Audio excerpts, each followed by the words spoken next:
नमस्कार, news click में आपका स्वागत है। आप देख रहे हैं इतिहास के पन्ने मेरी नज़र से।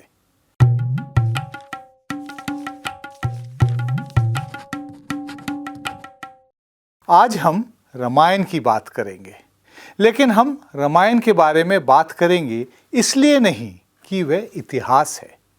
इसके बजाय हम कई रामायणों के इतिहास पर चर्चा करेंगे। आप पूछेंगे कई रामायण? जी हाँ, कई रामायण। साथ ही हम रामायण से जुड़े हुए एक प्रमुख विवाद के बारे में बात करेंगे, जिससे रामायण पर क्या राजनीति हुई है पिछले 4 दशकों से, उसका अंदाजा आपको लग जाएगा। आखिरकार अभी हाल में रिलीज हुई फिल्म आदि पुरुष एक तरह से एक नई रामायण ही तो है। कंट्रोवर्सी के बारे में तो आप जानते ही हैं, लेकिन हम उस फिल्म से या उससे जुड़ी हुई विवाद के बारे में बात नहीं करेंगे। उस फिल्म पर हमारी कोई राय नहीं है। हम आदि पुरुष को लेकर विवाद जो छिड़ा है उसको केवल एक न्यूज़ पिक के रूप में उपयोग करेंगे। इससे हमें रामायण के कई वर्जन्स की विविधता को समझने में मदद मिलेगी और हमें ये समझ आएगा कि संघ परिवार ने भारतीयों पर इस महाकाव्य का एक बहुत ही नैरो और रिस्ट्रिक्टेड दृष्टिकोण और नैरेटिव थोप दिया है। इस समय ये स्पष्ट करना बहुत जरूरी है कि हम किसी भी रामायण को ना तो इतिहास मानते हैं और ना ही कोई धार्मिक ग्रंथ। हम सभी जानते हैं कि संघ परिवार और विशेषकर भारतीय जनता पार्टी अयोध्या आंदोलन के बदौलत इतनी प्रभावशाली राजनीतिक ताकत बन गई है। राम मंदिर पर राजनीतिक चर्चा में नियमित रूप से राम और रामायण का जिक्र होता आया है। जैसे कि मई 2019 में उसके आखिरी सप्ताह में जब भारतीय जनता पार्टी ने एक बार फिर से चुनाव जीत लिया था, मोहन भागवत ने कहा था, भगवान राम सभी में रहते हैं और राम का काम सभी की जिम्मेदारी है। उनका मोदी सरकार को क्लियर सिग्नल था, मंदिर बनवाइए। मलयालम में रामायण का एक प्रसिद्ध और सबसे लोकप्रिय वर्जन है। इसे थुनचथ्यू एजुथाचन, माफ कीजिएगा मेरे मलयालम उच्चारण पर क्षमा कीजिएगा। इस संस्करण का नाम है आध्यात्म रामायणम। इसमें उस घटना या उस एपिसोड का जिक्र है जहां राम वाल्मीकि के आश्रम जाते हैं। वहां वे पूछते हैं, मैं कहाँ रहूं? वाल्मीकि इसका उत्तर देते हैं, चूंकि राम हर व्यक्ति के हृदय में बसे हुए हैं तो इसीलिए आप कहीं पे भी रह सकते हैं, कोई फर्क नहीं पड़ता।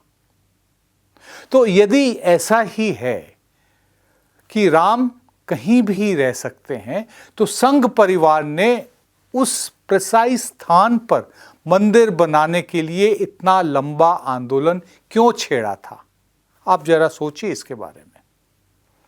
रामायण की मूल कहानी जो सबसे लोकप्रिय है वह एक राजकुमार राम, उनकी पत्नी सीता और उनके सौतेले भाई लक्ष्मण की लीनियर कथा है। कहानी में सौतेली माँ द्वारा जंगल में एग्जाइल किए जाने पर उनके एडवेंचर्स और एक्सपीरियंसेस का वर्णन किया गया है। वीरता, कर्तव्य और प्रेम कहानी के प्राइमरी मॉरल मैसेजेस थे। मूल कहानी को लगभग एंडलेसली नैरेट किया गया। प्रत्येक कथावाचक ने अलग अलग तत्वों को शामिल किया। क्षेत्रीय संस्कृतियां, भाषाएं और धार्मिक परंपराएं, इनका मिश्रण किया गया। लेकिन लोगों ने राम की कहानी और महाकाव्य को अलग अलग तरह से परसीव किया है।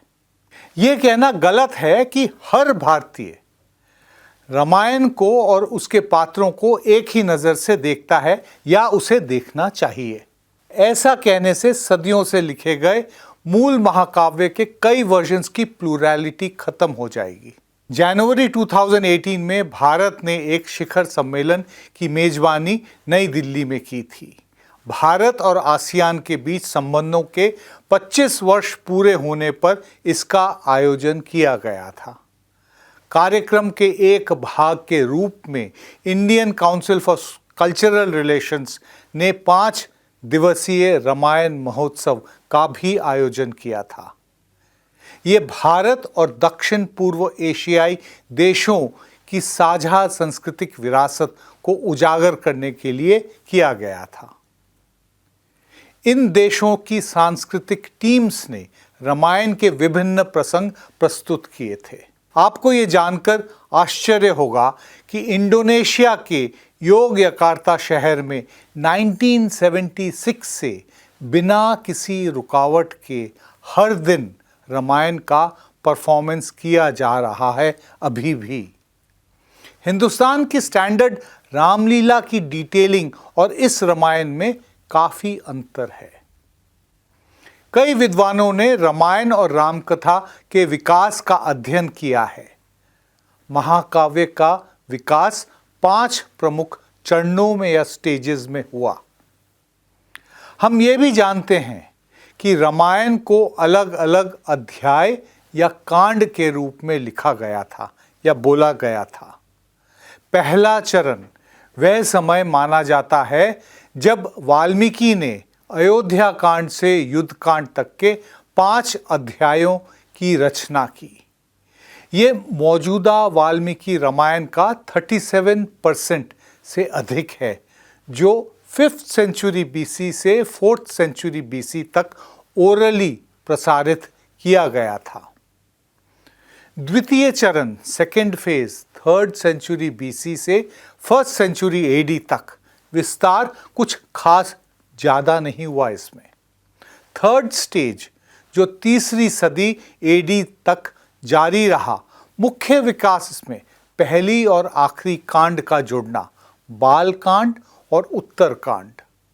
ओरिजिनल से कितना परिवर्तन हुआ इसे समझा जा सकता है। बालकांड और उत्तरकांड अब पूरे रामायण का 25% है। रामायण के विकास का चौथा चरण 4th और 12वीं सेंचुरी के बीच का है। इस फेज में कोई अध्याय नहीं जोड़ा गया, केवल मौजूदा अध्यायों में एडिशंस किए गए, कहानी की डिटेलिंग ऐड की गई। रामायण के विस्तार का 5वां और अंतिम चरण 12वीं शताब्दी के बाद प्रारंभ हुआ। प्रथम चरण में महाकाव्य का चरित्र मुख्यतः मार्शल या युद्ध प्रधान था और राम एक महान नायक थे। इस चरण में देवताओं का पैंथियन पौराणिक से अधिक वैदिक है। पहले और दूसरे चरण में राम और लक्ष्मण दोनों की तुलना इंद्र, ब्रह्मा और अन्य नेचुरल पावर्स के देवताओं से की जाती है, जैसे कि वायु, अग्नि और मारुत। तीसरे चरण में स्थिति नाटकीय रूप से बदल जाती है। बालकांड और उत्तरकांड शामिल होने के कारण राम की दिव्यता, डिविनिटी पर एम्फेसिस दिया जाता है। ये वही समय है जब रामायण एक साधारण कथा से एक जटिल धार्मिक टेक्स्ट में परिवर्तित होने लगती है। चौथे चरण तक विष्णु और शिव मुख्य देवताओं के रूप में इंद्र और ब्रह्मा का स्थान लेने लगते हैं। जैसे जैसे महाकाव्य सदियों से विकसित होता है, देवताओं का चरित्र वैदिक से पौराणिक में बदलना शुरू हो जाता है। चौथे चरण तक जाति व्यवस्था उभरती है।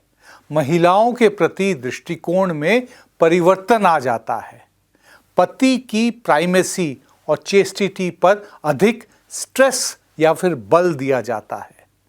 तीसरे चरण तक महिलाओं को सिडक्ट्रेस के रूप में देखा जाता है।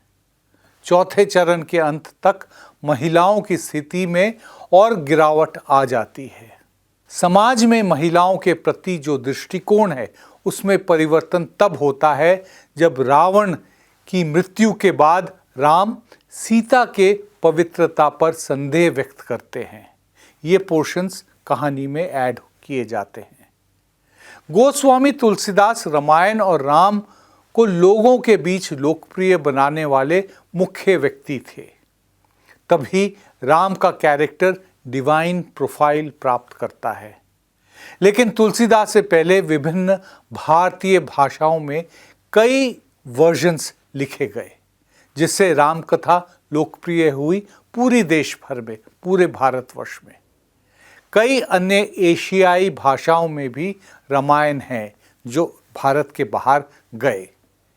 यदि मैं रामायण के प्रत्येक क्षेत्रीय वर्जन या फिर फॉरेन वर्जन की कहानी बताना शुरू करूं तो इसमें कई घंटे लगेंगे।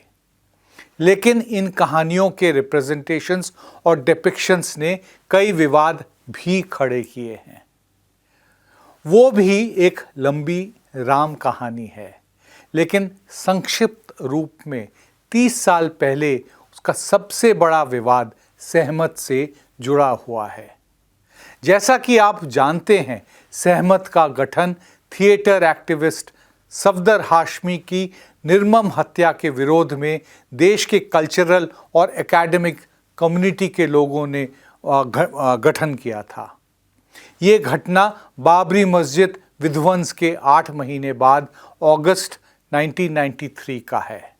सहमत ने धर्मनिरपेक्ष मूल्य और अयोध्या के बारे में सच्चाई को बढ़ावा देने के लिए कई शहरों में एक प्रदर्शनी आयोजित करने का निर्णय किया था। प्रदर्शनी का नाम हम सब अयोध्या रखा गया। प्रदर्शनी में 83 डिस्प्ले यूनिट्स शामिल थीं। इनकी तैयारी के समय क्रॉस रेफरेंसिंग की गई थी। आर्कियोलॉजिकल, हिस्टोरिकल, आर्टिस्टिक और फोटोग्राफिक सोर्सेज को चेक किया गया था। डिस्प्ले बोर्ड्स पर रामायण की कॉन्ट्रास्टिंग कहानियों का इस्तेमाल किया गया था, ये दिखाने के लिए कि सिर्फ एक ही मूल कहानी के कई नैरेटिव्स थे। एक बोर्ड के टेक्स्ट को लेकर बहुत बड़ा विवाद उत्पन्न हो गया। इसमें राम कहानी के बौद्ध और जैन डिस्क्रिप्शंस का संदर्भ था। एक बौद्ध जातक कथा के रेफरेंस ने बहुत बड़ा विवाद छेड़ दिया, क्योंकि राम और सीता को भाई बहन के रूप में दिखाया गया था। विवाद हर जगह फैल गया। संसद में भी गूंज सुनाई दी। एग्जीबिशन को बंद करना पड़ा था। परंतु उस पूरे बहस में किसी ने इस बात का ध्यान नहीं दिया कि वे जातक कहानी भी तो हमारे हिंदुस्तान में ही लिखी गई थी।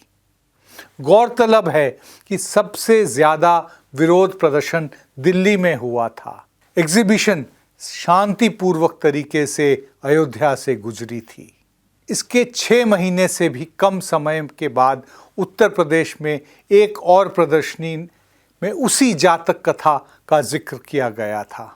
फिर विरोध हुआ, लेकिन ये प्रदर्शनी एक समिति द्वारा आयोजित की गई थी, जिसमें संघ परिवार के कई बड़े सदस्य मौजूद थे।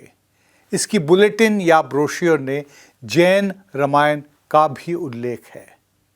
रामायण किसी की लिखी किताब नहीं है, किसी व्यक्ति या समुदाय या राजनीतिक दल का कॉपीराइट नहीं है। राम कथा में बहुत सारे स्रोतों का योगदान है। रामायण उतनी ही प्लूरलिस्टिक है जितना कि हिंदुस्तान। नमस्कार।